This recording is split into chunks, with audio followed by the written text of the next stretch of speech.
So hello everyone, welcome back in Hardoi वाला aspirant channel. आशा करता हूँ आप सभी लोग अच्छे होंगे और अपने आने वाले एग्जाम की तैयारियां बहुत अच्छे से कर रहे होंगे। आप लोगों को पता है कि मैं आपको पढ़ा रहा था एंशियंट हिस्ट्री।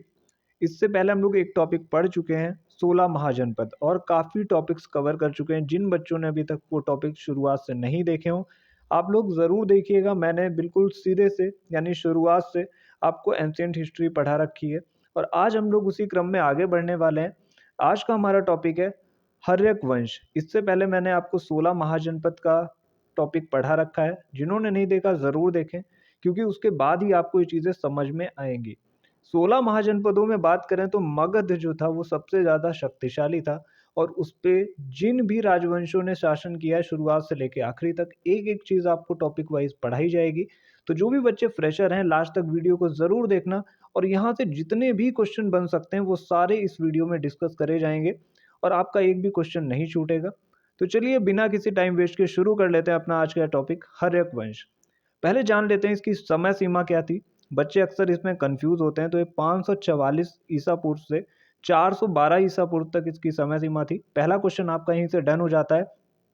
बात कर लेते हैं हर्यक वंश के संस्थापक की। तो इसकी स्थापना की थी यानी संस्थापक था बिंबिसार, जिसका शासनकाल रहा 544 बीसी से 492 बीसी, जो कि सबसे अधिक है, यानी 52 वर्षों तक। अब हम बात कर लेते हैं कि बिंबिसार के अन्य नाम कौन कौन से थे।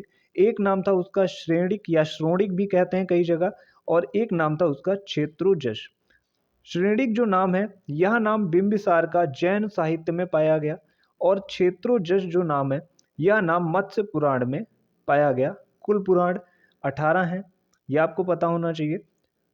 भारतीय इतिहास का सबसे बड़ा शासनकाल भी इसे कहते हैं, जो कि बिंबिसार ने किया था 52 वर्षों तक। अब हम बात करते हैं अगले पॉइंट पे। मगध महाजनपद सबसे शक्तिशाली महाजनपद था, ये मैं आपको बता चुका हूँ। इस महाजनपद पर 7 राजवंशों ने शासन किया और उसकी एक शॉर्ट ट्रिक है हसिन मशुक सा। ये आपने अक्सर सुन रखी होगी बहुत जगह से।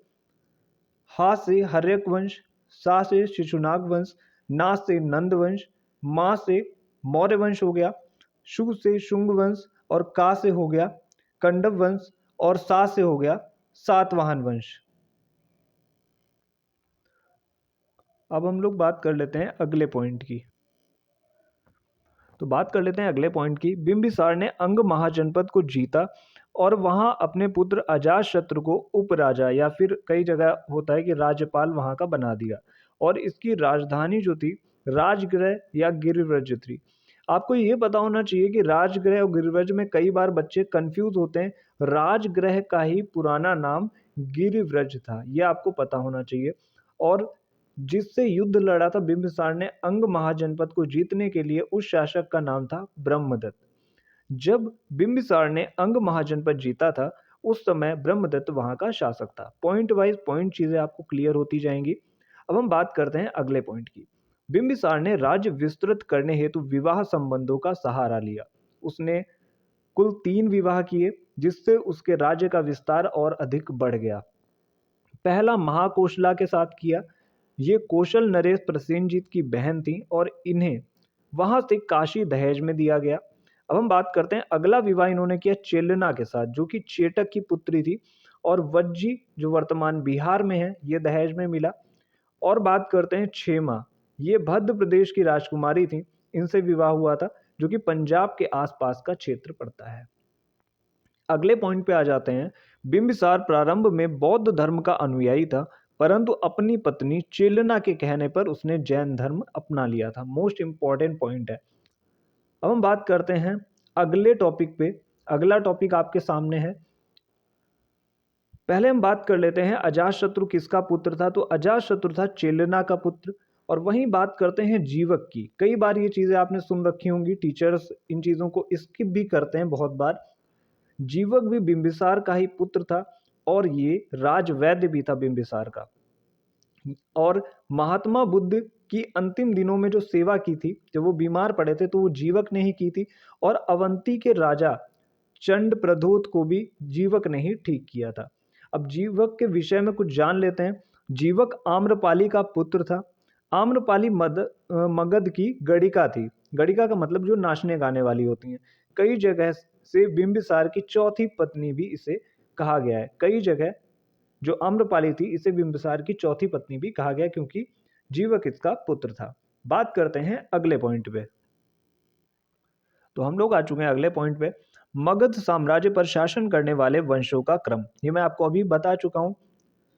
हर्यक वंश, शिशुनाग वंश, नंद वंश, मौर्य वंश, शुंग वंश, कंडव वंश और सातवाहन वंश, जिसमें हर्यक वंश सबसे पहले आया मगध पर शासन करने और सातवाहन वंश सबसे लास्ट में आया। अब हम बात करते हैं प्राचीन मगध के संस्थापक। कई जगह पुराणों से ये जानकारी मिलती है कि जो मगध पहले था, प्राचीन मगध, उसके संस्थापक थे बृहद्रथ, जो कि महाभारत में आपने नाम सुना होगा। इनका पुत्र था जरासंध और राजधानी तब क्या थी? गिरिव्रज थी।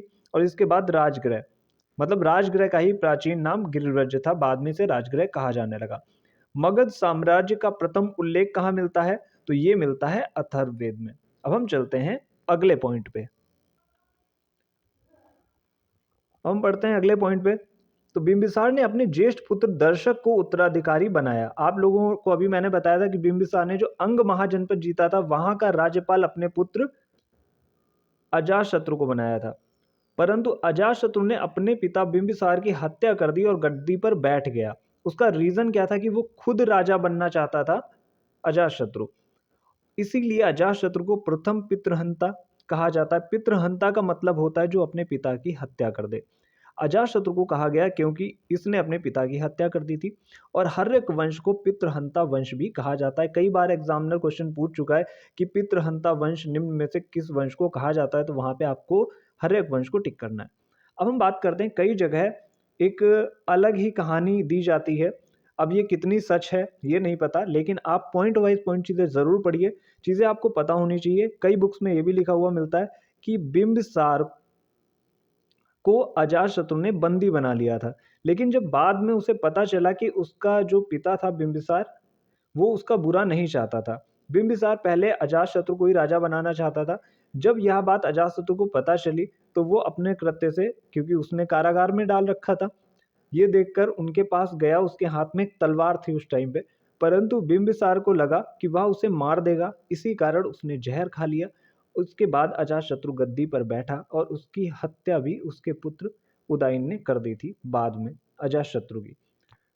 अब हम पढ़ने वाले हैं अजातशत्रु के विषय में। तो बात कर लेते हैं अजातशत्रु के विषय में। अजातशत्रु का शासन रहा था 492 बीसी से 460 बीसी तक। और अजातशत्रु का अन्य नाम क्या था? कुडिक, और पितृहंता भी इसे कहते हैं। माता का नाम क्या था? महाकुशला। बात करते हैं प्रथम बौद्ध संगीति, जो कि 483 बीसी में हुई थी, राजगृह स्थान पर हुई थी। और अध्यक्ष कौन था? महाकश्यप अध्यक्ष था। ये अजातशत्रु के ही शासनकाल में हुई थी। अब हम बात करते हैं काशी की। तो काशी के लिए प्रसेनजीत से संघर्ष हुआ एवं विजयी हुआ और वाजिरा से विवाह हुआ। अब आपको एक कंफ्यूजन लग रहा होगा कि काशी तो दहेज में मिल चुकी थी बिंबिसार को, लेकिन अजातशत्रु को कैसे मिली? क्योंकि जैसे ही पता चलता है कि अजातशत्रु ने बिंबिसार की हत्या कर दी है, यानी अपने पिता की हत्या करने वाले का कौन ही सपोर्ट कर सकता है, तो उन्होंने क्या करा? काशी को वापस ले लिया प्रसेनजीत ने। लेकिन इसने वापस से आक्रमण करके विजयी हो गया और काशी ले ली और वहां वाजिरा से भी विवाह कर लिया, जो कि प्रसेनजीत की पुत्री थी। यानी प्रसेनजीत एक तरह से, अगर आप संबंध का पता लगाओगे, तो अजातशत्रु का मामा हुआ। बात करते हैं कुल कितने वर्ष तक कितने शासन किया, तो 32 वर्षों तक अजातशत्रु ने शासन किया था। अजातशत्रु जैन धर्म का अनुयायी था। मोस्ट इंपॉर्टेंट पॉइंट है, याद रखिएगा आप लोग। महात्मा बुद्ध महावीर स्वामी की मृत्यु इसी के शासनकाल में हुई थी। अब हम बात करते हैं वैशाली को कैसे जीता था अजातशत्रु ने। इसने अपने सहयोगी वर्षकार के सहयोग से वैशाली पर आक्रमण किया और तथा उसे भी जीत लिया। चलते हैं अगले पेज पे। तो हम लोग आ चुके हैं अगले पेज पे। इसी युद्ध में, जिसमें वर्षकार ने इसका सहयोग किया था काशी को जीतने में, इसने रथ मूसल और महाशिला कंटक का प्रयोग किया था। ये शस्त्र थे जिसका उपयोग इसने किया था। कई बार एग्जाम में क्वेश्चन पूछा जा चुका है। अब बात करते हैं कि अजातशत्रु के पुत्र कितने थे। तो इसके दो पुत्र थे, एक का नाम था उदयभद्र और एक का नाम था उदयन। अब हम बात करने वाले हैं उदयन की, जो कि अजातशत्रु का पुत्र था और इसे द्वितीय पितृहंता भी कहा जाता है, क्योंकि जैसा अजातशत्रु ने अपने पिता बिंबिसार के साथ किया था, वैसा ही उदयन ने अजातशत्रु के साथ किया।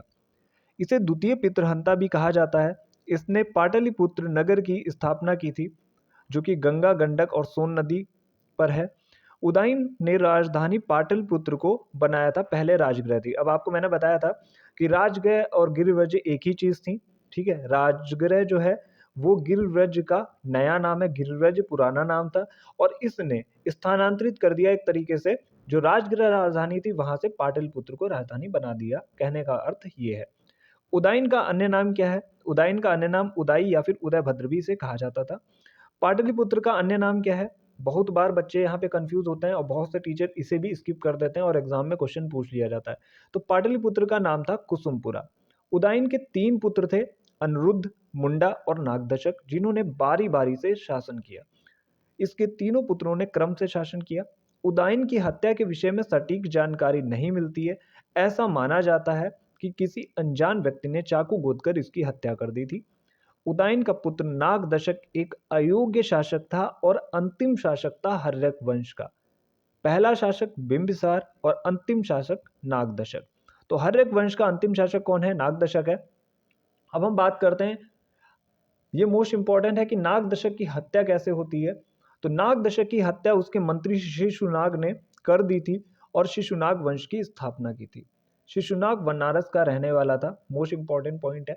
अब हम बात कर लेते हैं वन लाइनर क्वेश्चंस की, जो कि एग्जाम में अक्सर डायरेक्टली पूछे जाते हैं।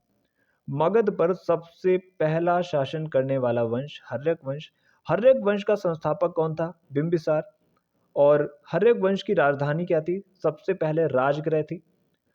उदयन के शासन काल में राजधानी क्या थी? पाटलिपुत्र। अभी मैंने आपको बताया कि उसने राजगृह से पाटलिपुत्र बना दी थी राजधानी। प्रथम पितृहंता किसे कहा जाता है? अजातशत्रु को, जो कि बिंबिसार का पुत्र था। द्वितीय पितृहंता उदयन को, जो कि अजातशत्रु का पुत्र था। हर्यक शासक बिंबिसार का राज्य वैद्य कौन था? तो जीवक था, और जीवक इसका पुत्र भी था।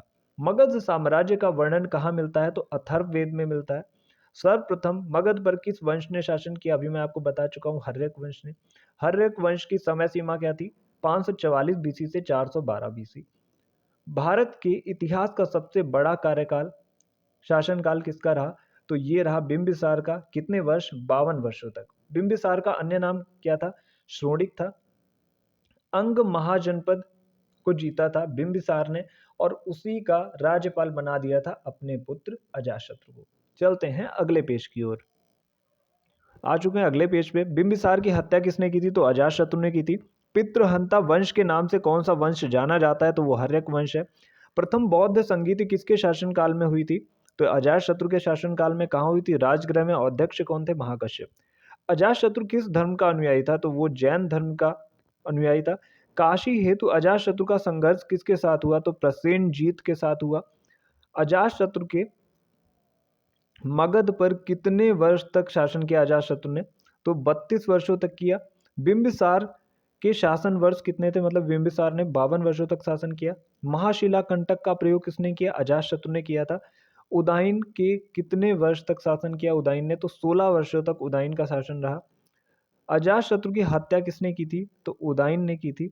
उदयन ने अपनी राजधानी किसे बनाया? तो पाटलिपुत्र को बनाया, और प्राचीन नाम इसी का कुसुमपुरा था। अजातशत्रु की राजधानी क्या थी? राजगृह, बाद में पाटलिपुत्र बनी।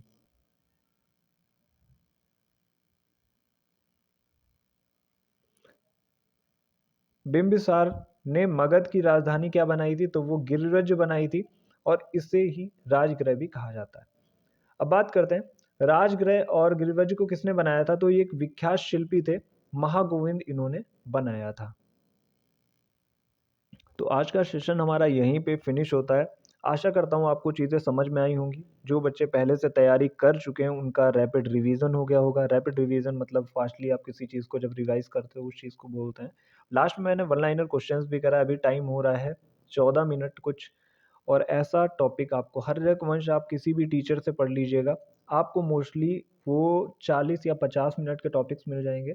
और अगर आपको टॉपिक अच्छा लगा हो, मेहनत अच्छी लगी हो, तो ज़्यादा से ज़्यादा शेयर और फॉरवर्ड कर दीजिएगा। मोस्टली उन बच्चों को जिनके पास टाइम कम होता है, या फिर वो लास्ट स्टेज पे हैं कि इसके बाद फॉर्म नहीं भर सकते, तो शायद उनकी यहाँ से कुछ हेल्प हो जाएगी। आज के लिए इतना ही, मिलते हैं next day next important topic के साथ। Thank you.